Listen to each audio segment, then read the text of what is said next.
निकट और दूर, देश विदेश में जहां से भी आप हमारी आज की चर्चा सुन रहे हैं, आप हमारी चर्चा को निकट और दूर के देशों और विदेशों से सुन और देख रहे हैं।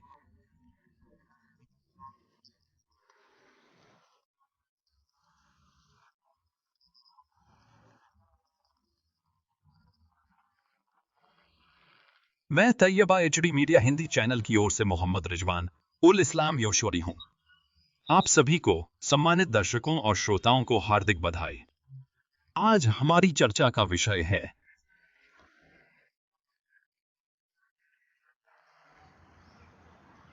इमाम महमूद के बारे में सही हदीस की तुलना करें। बहुत से लोग हमसे इमाम महमूद से संबंधित सही हदीस जानने में रुचि रखते हैं। बहुत से लोग पूछते हैं कि क्या इमाम महमूद के बारे में कोई सही हदीस है।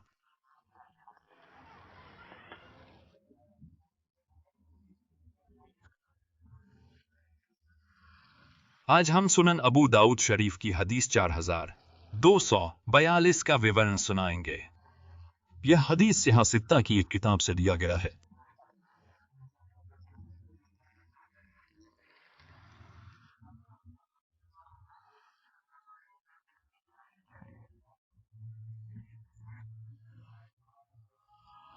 और हदीस संख्या 43 से हम इमाम महमूद इंशाअल्लाह के बारे में चर्चा करेंगे। किताब सिहा सित्ता में इमाम महमूद के बारे में एक हदीस है। सबसे पहले हम उस हदीस को पहले सुने।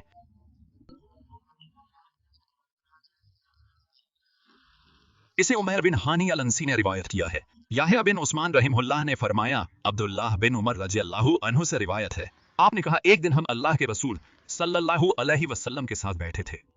इस दौरान उन्होंने फितना के बारे में लंबी चर्चा की। उन्होंने इहलास इहलास की फितना का भी उल्लेख किया है। एक आदमी ने पूछा, ए अल्लाह के रसूल, इहलास इहलास की फितना कैसी है? उसने कहा, यह पलायन और विनाश है। इसके बाद उन्होंने सारा फितना का जिक्र किया और कहा, यह एक व्यक्ति द्वारा किया जाएगा जिसे लोग मेरे परिवार से समझेंगे, लेकिन वास्तव में वह मेरे परिवार से नहीं होगा, क्योंकि मेरे मित्र धर्मपरायण लोग हैं। तब लोग एक ऐसे व्यक्ति के नेतृत्व पर सहमत होंगे जो दिल से कमजोर और लंगड़ा है। उसका शासन काल लंबा नहीं होगा। फिर चरम फितना होगी जो इस उम्मत में से किसी को भी एक थप्पड़ के बिना नहीं छोड़ेगी। फिर जब लोग कहेंगे फितना का समय पूरा हो गया, तो वह बढ़ जाएगा। फिर एक स्थिति पैदा होगी कि सुबह में आस्तिक शाम को काफिर बन जाएगा। इस दौरान लोग अलग अलग किलों में शरण लेंगे, और किले में जहां मुसलमान रहेंगे वहां कोई पाखंडी नहीं होगा, और जहां पाखंडी हैं वहां कोई विश्वासी नहीं होगा। जब आप इस अवस्था में पहुंचे तो उस दिन या अगले दिन से दज्जाल के बाहर आने का इंतजार करें। यह हदीस एक बहुत ही महत्वपूर्ण हदीस है। आज हम सटीक वास्तविकता देख रहे हैं। उसने कहा, कोई भी अल्लाह के रसूल सल्लल्लाहु अलैहि वसल्लम में फितान और फितान अल्लाह के रसूल सल्लल्लाहु अलैहि वसल्लम के बीच अंतर के पास बैठा था, जो फितना के मुद्दे पर चर्चा कर रहा था। वहां फितना की चर्चा करते हुए उन्होंने कहा कि भयानक क्या है, यहां तक कि फितना के उठाने के बारे में चर्चा की।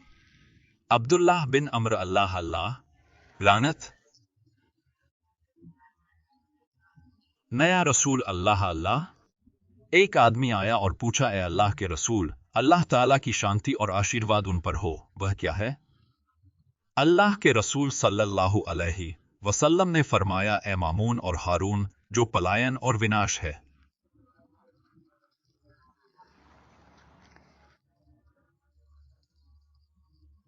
फिर अल्लाह के रसूल सल्लल्लाहु अलैहि वसल्लम ने अनुसरण किया, शून्य के बारे में चर्चा की। फिर दूसरा कोई नहीं है। फिर नबी सल्लल्लाहु अलैहि वसल्लम ने सराफत के बारे में फरमाया, यह मेरी उम्मत का दावा है।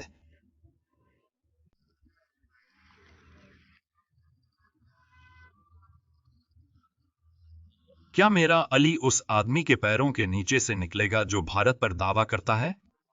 वह व्यक्ति किसके लिए करेगा? जिस व्यक्ति पर वह दावा करेगा वह मेरा वंशज है। लेकिन वह मेरा वंशज है या वह जा रहा है? क्या अल मुत्ताकी मेरा कारण है? क्या मुत्ताकी वंश के लोग शून्य हैं?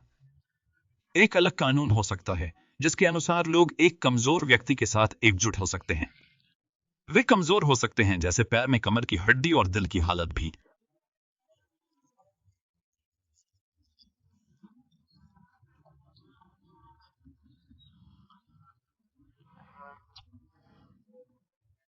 यह हदीस एक बहुत ही महत्वपूर्ण हदीस है जिसे हम आज वास्तव में वास्तविकता देख रहे हैं। अब्दुल्लाह बिन उमर रजी अल्लाहु अन्हु ने फरमाया, अल्लाह के पैगंबर सल्लल्लाहु अलैहि वसल्लम ने जीत की बात कही और कहा, हारमोन और खोई हुई बहनें, खोई हुई पत्नियां, खोई हुई बहनें यानी विनाश और पलायन क्या है। आज आप देखेंगे कि दुनिया भर में तबाही शुरू हो गई है और पलायन शुरू हो गया है। लोग एक देश से दूसरे देश भाग रहे हैं। एक हमले में एक देश दूसरे देश पर हमला कर रहा है। लोग दुश्मन द्वारा हमला किए गए मिसाइलों के डर से, बमबारी के डर से एक स्थान से दूसरे स्थान पर भाग रहे हैं। जैसा कि हदीस में हमारे पास हदीस है जो आज सच और वास्तविक है। हमने अपनी आंखों के सामने देखा है कि हारना दुनिया में चल रहा है। फिर अल्लाह के रसूल सल्लल्लाहु अलैहि वसल्लम ने फरमाया, अल्लाह के रसूल सल्लल्लाहु अलैहि वसल्लम ने फरमाया, एक ऐसे व्यक्ति के पैरों के नीचे से निकल रहा है जो मेरा वंशज होने का दावा करता है,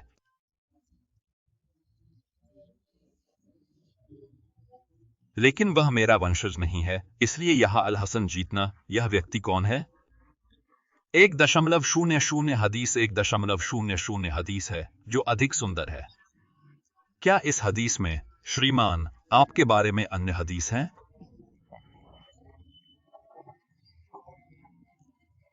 फिर ऐसे लोग हैं जो अन्य हदीस में भी वर्णित हैं।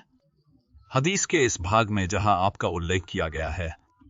इसके अलावा यदि आप लौटने के बारे में दूसरी ओर देखते हैं तो काबरा अल्लाहु अल्लाहु से एक हदीस वर्णन है, बरा से एक हदीस कथन है, अनस अल्लाह उन पर प्रसन्न हो से एक रिवायत है, अबू हुरैरा अल्लाहु से एक कथन है और कई अन्य कथन हैं। हर दावे के लिए मैंने 4.00 के दावे की बात की जहां हजरत अब्दुल्ला और माहौल बन गया। वे सब कह रहे हैं यह अल्लाह के बिना काटा जा रहा है जो आपके पैगंबर का वंशज होने का दावा करेगा। क्या इमाम महदी खुद इसका दावा करेंगे? लेकिन क्या वह पैगंबर का वंशज नहीं है? क्योंकि हदीस में है कि अल्लाह के रसूल ने कहा है कि मुत्तकी व्यक्ति मेरा वंशज है। फिर जो व्यक्ति यह दावा करता है कि वह मोती है, क्या वह मुत्तकीन में आता है? वह पवित्र है या हदीस में झूठा बना रहेगा?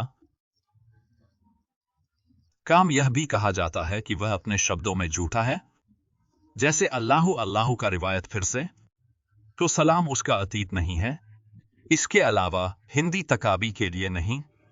घर में एक और नसीम यहां कबड्डी अल्लाह से एक हदीस कथन है, क्या आप इसे अपनी स्क्रीन पर देखना चाहेंगे?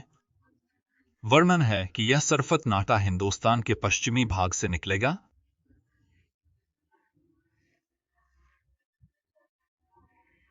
हिंद पाकिस्तान का पश्चिमी हिंद पश्चिम। अब जो व्यक्ति महदी होने का दावा करता है वह वास्तव में महदी है या अल्लाह रसूल कह रहा है कि वह झूठा है, झूठा है, तो क्या वह कसम खाएगा?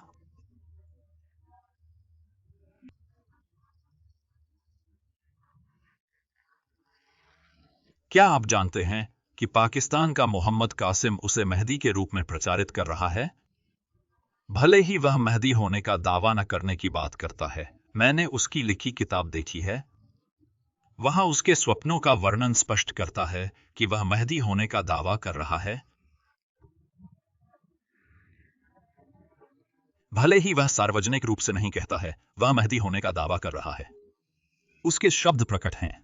महदी का दावा है और बांग्लादेश में उनके नाम पर एक समूह है, एक प्रचार अभियान है। उनके नाम के आगे इमाम महदी मोहम्मद कासिम का खिताब साफ तौर पर दिया गया है। इमाम महदी। तो जो व्यक्ति झूठ बोल रहा है वह हदीस में 1.00 स्पष्ट नहीं है। मैंने उनके नाम में पढ़ा है जैसे 5 से 6 7.00 हदीस 5 6.07 जहां 4 अबील के नाम मैंने सीधे आपके सामने कहे थे कि हम अल्लाहु अल्लाहु अल्लाह अला अल्लाह अब्राहुल 4 साथी हैं। चारों साथियों से रिवायत है कि जो महदी होने का दावा करता है वह वास्तव में झूठा है।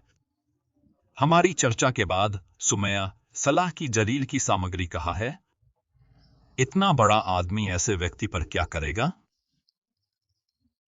एक अलग विला में एकजुट होंगे जो कमर की हड्डी की तरह दूसरी जगह आ रहे होंगे, जो एक कमजोर छवि होगी। और हम इस भावना को देखते हैं और चल रहे शराफत नाव वर्तमान में चल रहे हैं। शरफत ना और रानी के रूप में अल की तरह नहीं। इस फितना के बाद क्या लोग एक ऐसे व्यक्ति पर एकजुट होंगे जो एक कमजोर व्यक्ति होगा, और यह आदमी जो लंगड़ा है उसे एक और हदीस में समझाया गया है, जहां आप अपनी स्क्रीन पर अन्य हदीस देख सकते हैं।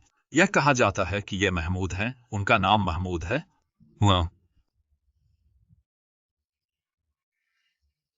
उनके पिता का नाम अब्दुल कादिर है। इसके बाद शारीरिक रूप से कौन कमजोर होगा? वह व्यक्ति आगे क्या कर सकता है कि पसलियों से ली गई मेरी कमर की हड्डी को इस जगह पर कम ताकत मिलेगी। सुभान अल्लाह।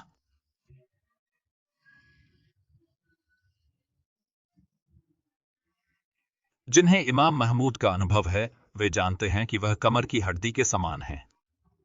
वह स्थान जो कमर से निचली हड्डी तक घुटने के बीच है, उस पर यहां भरोसा नहीं किया जा सकता। उसका नाम और पिता का नाम ठीक है। हदीस कहती है कि वह एक कमजोर छवि है, शारीरिक रूप से कमजोर है, और उसे हदीस के घर में लंगड़ा कहा जाता है। अगर कई लोग इसे तुच्छ अर्थों में उपयोग करते हैं तो हम देखते हैं कि कोई तुच्छ मजाक कर रहा है, वह अल्लाह की रचना की प्रतीक्षा कर रहा है। बेशक यह एक बड़ा 1.00 है। अतः उसे अनिवार्य है कि अल्लाह की तौबा कर ले, फिर वह जिससे घृणा करे उसकी ओर रुजू करे, अन्यथा अल्लाह उसे कदापि क्षमा नहीं करेगा। तो इस हदीस को देखें, क्या इसमें स्पष्ट रूप से इमाम महमूद का उल्लेख है? तो यह स्पष्टीकरण एक और हदीस से स्पष्ट है जिसे हमने आपको समझाया है, और वास्तव में यह इमाम अहमद से मेल खाता है। कई लोग विश्वास नहीं करना चाहते हैं। जो व्यक्ति इमाम अहमद नहीं है, यदि आप इमाम महमूद नहीं हैं, तो यह हदीस बहुत वास्तविक है, जैसा कि हमने मिलान किया है। जो पहले आता है फिर 2.00 नहीं सरफत अब धरती पर चल रहा है, और इमाम अहमद कमजोर दिल का है। क्या वह वर्तमान में दुनिया में वास्तविक अस्तित्व है? क्या हम उसके साथ वास्तविकता प्राप्त कर रहे हैं? क्या हम उसके साथ वास्तविकता प्राप्त कर रहे हैं? कुल मिलाकर अन्य हदीस और एक साथ, तो ये 6 हदीस साबित करते हैं कि इमाम मोहम्मद अंतिम सत्य हैं। अंतिम सत्य सुभान अल्लाह, अल्लाह सत्य के रूप में सत्य को प्रकट करता है। अगर आज की चर्चा के बाद भी अगर कोई इसे स्वीकार नहीं करना चाहता है, हम उनसे अबू दाऊद की इस हदीस की व्याख्या करने के लिए कहेंगे। यदि तुम सच्चे हो तो क्या होगा? अगर आप भी अपने दावे में सच्चे हैं, अगर आप इमाम महमूद का नाम स्वीकार नहीं करते हैं, तो आप दिखाते हैं कि एक कमजोर छवि एक लंगड़ा व्यक्ति हो सकता है।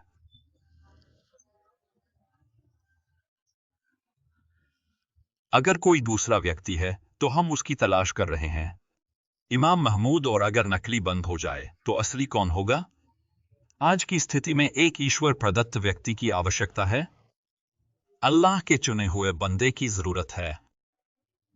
आज अमीर की आवश्यकता किसे है? कौन हमें दिशा देता है कि किसके पास जाएं, किस विद्वान के पास जाएं?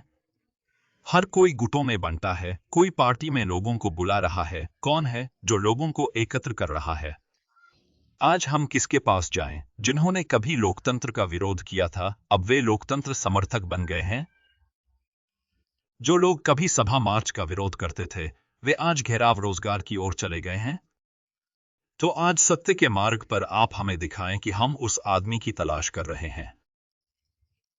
गज़वातुल हिंद स्पष्ट रूप से चेतावनी देता है कि जो असली काम कर रहा है, हमें वह व्यक्ति दिखाओ जो मुस्लिम उम्मा को एकजुट करता है, जो अपने कर्मों से साबित करता है कि वह अल्लाह का दिया हुआ व्यक्ति है। तो कार्रवाई से समझा जाएगा कि वह जिना के मामले में अल्लाह का दिया हुआ व्यक्ति कम से कम 1.00 बजे है।